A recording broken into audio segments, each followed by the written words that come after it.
Messieurs les membres du jury, merci pour l'opportunité que vous m'offrez de présenter le travail de recherche que j'ai mené sur le devenir des savoirs autochtones dans les modes de domination exogène, le cas de l'exploitation minière dans le village de Perkoa au Burkina Faso, sous la direction du professeur Angela Barth. Alors, notre travail a consisté à faire, d'abord nous sommes partis du contexte du développement durable présenté par le rapport de Brundtland et nous nous sommes posé la question, est-ce que ce développement durable rencontrait l'assentiment et la vision de tous? Les sociétés autochtones, par exemple, se reconnaissent-elles dans cette vision du monde ou bien est-ce qu'elles ont une autre façon de voir le monde? Donc, c'est ce à quoi nous tentons de répondre dans notre problématique de recherche. Donc, la démarche adoptée, c'est la démarche scientifique, problématique, cadre théorique, méthodologie, et nous aboutissons à l'analyse et à une conclusion, bien entendu. Alors, la problématique, c'est que nous partons du développement durable défini par le rapport de Brundtland comme étant un référentiel, au point que l'ONU a mis en place ce qu'on appelle les ODD, les objectifs du développement durable d'ici l'agenda 2030. Alors, ce développement est basé sur le triptyque société, environnement, économie, et l'ONU souhaite qu'il y ait équitabilité, vivabilité et viabilité pour qu'on puisse parler de durabilité. Alors, quel sort l'ONU dans son rapport Brundtland réserve aux sociétés traditionnelles? Il est vrai, les sociétés traditionnelles que nous appelons par ailleurs autochtones, l'ONU demande qu'on tienne compte d'eux dans le développement durable. Mais sur le terrain, qu'est-ce que les sociétés telles que les industries extractives font comme interprétation du rapport Brundtland? Alors, c'est là où nous avons pensé que dans toutes sociétés où il y a choc des cultures, lorsqu'il y a confrontation des cultures, des sociétés, il y a souvent cas de domination. Et c'est Max Weber qui nous rappelle dans Économie et Société que ces dominations sont souvent des dominations rationnelles légales qui reposent sur la croyance en la légitimité des règles légales adoptées et du droit de donner des directives pour ceux qui exercent la domination par ces moyens. Alors, donc, nous avons à partir de là posé une question de recherche.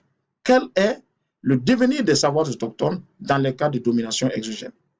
Et bien naturellement, nous avons émis 3 hypothèses pour pouvoir répondre à cette question, à savoir que l'arrivée d'une exploitation correspond à une entité de domination exogène, que l'avènement d'entités étrangères entraîne un repli identitaire chez les populations vivant dans les contrées traditionnelles, et qu'enfin, le respect des valeurs traditionnelles par les sociétés d'exploitation permet de réduire les risques de conflit.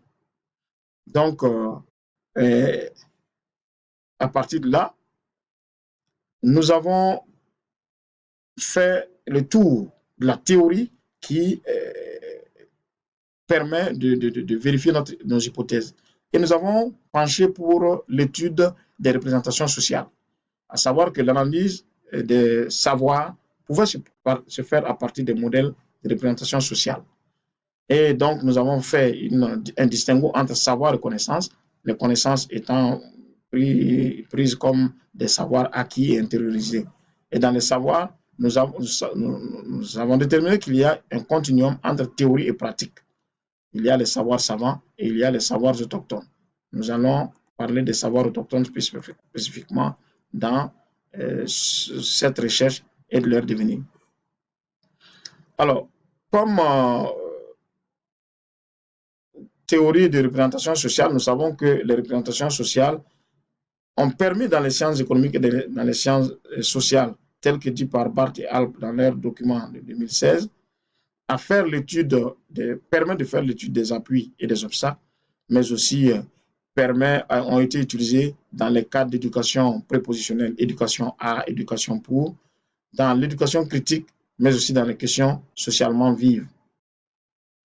Alors, donc, cette analyse pour Barth et Alp permet aussi leur application au QSV, permet la révélation d'éléments relatifs au conflit des savoirs évoqués, la compréhension de comportements, la compréhension des systèmes de valeurs et de pouvoir, l'atteinte des savoirs autochtones, l'identification des représentations individuelles telles que nous allons le voir avec les expatriés. C'est ce qui fait que nous avons fait l'option d'aller dans le cadre des représentations sociales. Nous avons utilisé la méthodologie, la mixte méthodologie, une méthodologie mixte où nous avons utilisé questionnaire, entretien, enquête sociale, mais aussi un focus group, et nous avons tenu compte des classes d'âge, des sexes et d'autres informations pour que notre échantillon soit assez représentatif. Alors, à partir de là, nous avons eu un certain nombre de résultats. Et ces résultats nous ont permis de voir la fréquence d'un certain nombre de mots et leur occurrence, ce qui nous a fait aboutir au tableau que nous avons ici. Alors, de ce tableau, si nous prenons l'analyse des évocations spontanées de développement durable chez les villageois qui ne sont pas miniers, les villageois, nous voyons que pour eux, le développement durable, il y a une forte suspicion que le développement durable, pour eux, soit lié aux traditions, soit lié aux éducations. À l'éducation. C'est ce qui sort de toute façon dans les représentations sociales. Et maintenant, dans les périphériques primaires, nous parlons de santé, environnement, et en tertiaire, ils évoquent l'aspect économique. Alors, lorsque nous arrivons à l'évocation spontanée de développement durable par les travailleurs de la mine non villageois, c'est-à-dire les travailleurs expatriés, nous voyons tout de suite que leur représentation sociale parle beaucoup plus d'environnement, d'argent, et au bas de l'échelle, nous voyons les traditions, nous voyons l'éducation. Parce que souvent dans les sociétés traditionnelles, éducation et transition, le pas est vite franchi. Et nous arrivons dans la troisième catégorie, nous remarquons que les travailleurs de la mine qui ont eu un contact, les travailleurs du village qui ont eu un contact avec la mine, c'est-à-dire qui travaillent dans la mine, leur représentation totale diffère de ceux qui n'ont pas travaillé dans la mine. Et eux, ils ont effectivement comme représentation sociale l'aspect économique et l'aspect environnement, représentation sociale de développement durable. Cependant, l'aspect tradition ne tombe pas, il y a comme des réminiscences. C'est-à-dire que c'est dans leur périphérique et primaire qu'on retrouve les questions de santé, d'éducation et surtout de tradition. Donc, on peut penser qu'il y a eu hybridation entre au niveau de cette catégorie de personnes. Mais pour nous confronter toujours à ces résultats, nous avons fait une confrontation non seulement entre les trois catégories que nous avons étudiées, mais nous avons aussi souhaité faire une confrontation entre leur représentation sociale et un tableau de synthèse, un tableau que nous avons pris comme un tableau d'étalon de mesure de la représentation sociale par rapport au développement durable. Ce tableau est élaboré par Angela Barth et Alb dans leurs documents et il consiste à mettre par ordre et par nombre de mots dans le rapport de Brundtland. Quel est le nombre de mots utilisés pour chaque mot, En fait, c'est les fréquences des mots dans le rapport Brundtland. Et nous avons confronté les fréquences de mots de chaque catégorie à ces fréquences. Lorsque nous prenons le cas de ceux qui sont villageois et qui ne sont pas miniers, on se rend compte qu'ils abordent beaucoup plus les questions de tradition, de coutumes, de société en haut de leur échelle, c'est-à-dire dans leur représentation sociale, alors que ces mots se retrouvent au bas de l'échelle dans le rapport Brundtland. C'est comme si ces deux entités se situaient aux antipodes l'un de l'autre. Il en est ainsi de l'éducation.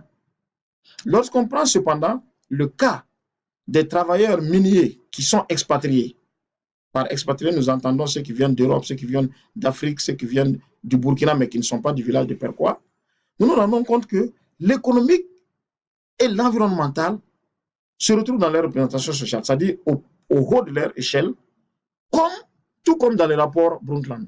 Ça se retrouve également au haut de leur échelle.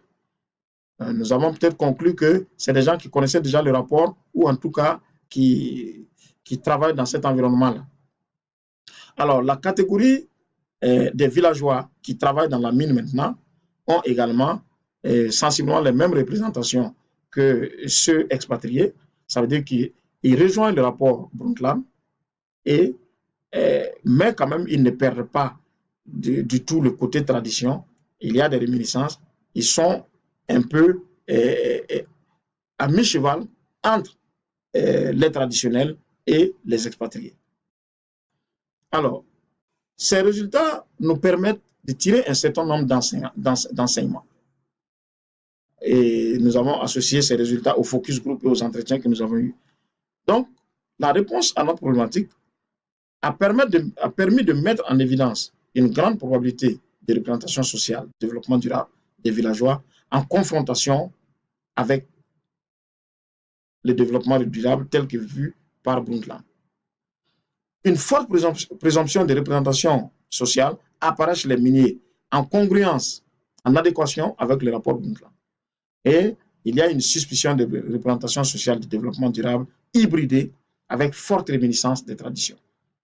Donc, le constat a été aussi confirmé par les distorsions catégorielles que nous venons d'étudier plus haut en rapport avec Brundtland. Donc, nous souhaitons maintenant parler des pratiques et des vérifications et des hypothèses. Dans les pratiques annoncées des miniers, par exemple, nous avons vu qu'il y a l'existence d'un cadre de concertation, il y a de bonnes relations, il y a l'accès libre au site de rituels et la contribution de la mine au développement. Mais le constat sur le terrain est que les villageois reprochent beaucoup à la mine de ne pas embaucher, reprochent beaucoup à la mine de ne pas contribuer au développement du village, reprochent à la mine d'arracher le pouvoir de leur chef et de se conférer ce pouvoir-là, reprochent à la mine l'individualisme qu'ils essaiment par villageois miniers interposés à leur village, qui se confrontent à la solidarité qu'ils connaissent, à l'union qu'ils connaissent et qui amènent un certain désordre dans leur habitude sociale, dans leur vécu quotidien, dans la façon de fonctionner de leur société. Donc, la mine est pour eux une domination tant culturelle qu'économique, ce qui donne des éléments, de nombreux éléments de vérification à notre première hypothèse. Alors, les villageois, de leur côté, annoncent qu'il n'y a pas de conflit avec la mine, qu'il y a de bonnes relations. Ça, ce sont les intentions, c'est les pratiques annoncées. Qu'ils participent au cadre de concertation avec la mine et que toutes les décisions qu'ils prennent sont consensuelles. Dans ce cas, pourquoi donc les villageois refusent-ils de rejoindre les logements modernes offerts par la mine et qui devraient contribuer au développement de leur village? Pourquoi donc toute question relative à la mine suscite le courroux des villageois? Nous avons fait ce constat sur le terrain, dans le village de Perquois. Et n'eût été la présence d'un jeune villageois très bien connu, nous n'aurions pas eu réponse à nos questions. Peut-être que nous aurions même assisté à des cas de conflits et de bagarres. Pourquoi aussi, par ailleurs, les représentations sociales des villageois sont aux antipodes des miniers? Il y a une forte apparence de repli identitaire, une sorte de carapace pour sauver leur tradition face à ce qu'ils appellent des étrangers. Notre seconde hypothèse trouve également des éléments de justification. Donc, dans les critiques méthodologiques, nous pensons que nous avons fait, comment on appelle ça, on aurait pu avoir un échantillon plus représentatif. C'est vrai que nous avons eu 90 personnes enquêtées avec 900 mots dont le recodage a été beaucoup plus difficile. Nous avons aussi fait des traductions en langue groussie en anglais, ce qui n'était pas du tout évident. Ça a pu permettre des choses. Mais nous avons tenu compte de l'âge, du sexe et des catégories socio-professionnelles, ce qui nous a permis quand même d'avoir une panoplie de réponses qui représente un peu la société étudiée. Et donc, nous allons maintenant tendre à l'ouverture. Nous pensons qu'il faut intégrer de l'éducation au développement durable dans la société traditionnelle du village et aussi éduquer les autres à l'éducation et au développement durable, tel que dit par Didier Mulnet et les guides de compétences de la conférence des grandes écoles, doter chacun d'un certain nombre de compétences, de responsabilités, de compétences d'universalité, de compétences critiques pour que désormais les différentes parties se comprennent, parce que de toutes les façons, nous sommes dans un univers globalisé, un univers où seule la responsabilité et l'esprit critique permet de nous comprendre et permet à toute chose d'aboutir. Voilà, nous concluons simplement sur cet aspect.